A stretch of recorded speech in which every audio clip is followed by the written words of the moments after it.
Stéphane Proulx était pratiquement inconnu du grand public il y a 8 jours. Dans mes coffres, j'avais 650 $ là, en partant pour ma campagne. Content de vous rencontrer.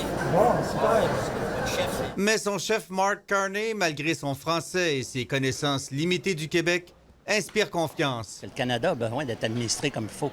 Puis Marc, il est justement un gars qui vient de la Banque du Canada, puis il connaît les finances. Ça revient souvent, M. Carney, sa crédibilité, tout ça.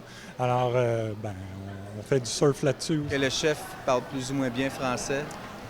Bon, c'est sûr que c'est un petit peu dérangeant. Peut-être un petit peu, mais pas vraiment, je le ressens pas. Selon les données du site 338 Canada, en date du 31 mars, les conservateurs dominent toujours dans Chicoutimi-Le-Fjord avec 35 % des intentions de vote, suivi du Bloc québécois à 30.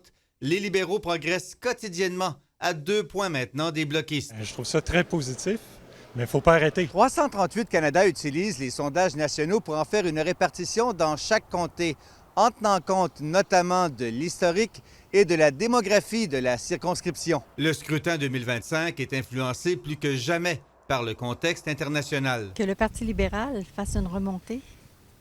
Non, ça ne me surprend pas. Peu importe le gouvernement, je pense qu'on ne sait pas trop où s'envoyer ce temps-ci. Richard Martel, à sa 4e campagne électorale, doute que la percée soudaine des libéraux reste solide à plus long terme. Depuis que je suis ici, les libéraux, ça n'a jamais été une inquiétude. Puis même quand je rencontre les gens, la minute que je dis « Vous êtes prêts à avoir les libéraux 4 ans encore? » Non, ils disent « Non, c'est assez. » Ça va bien?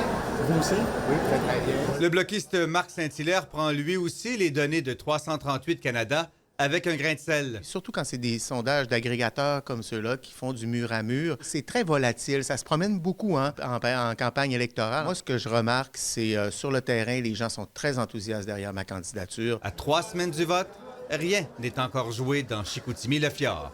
Jean Houle, TVA Nouvelles, Saguenay.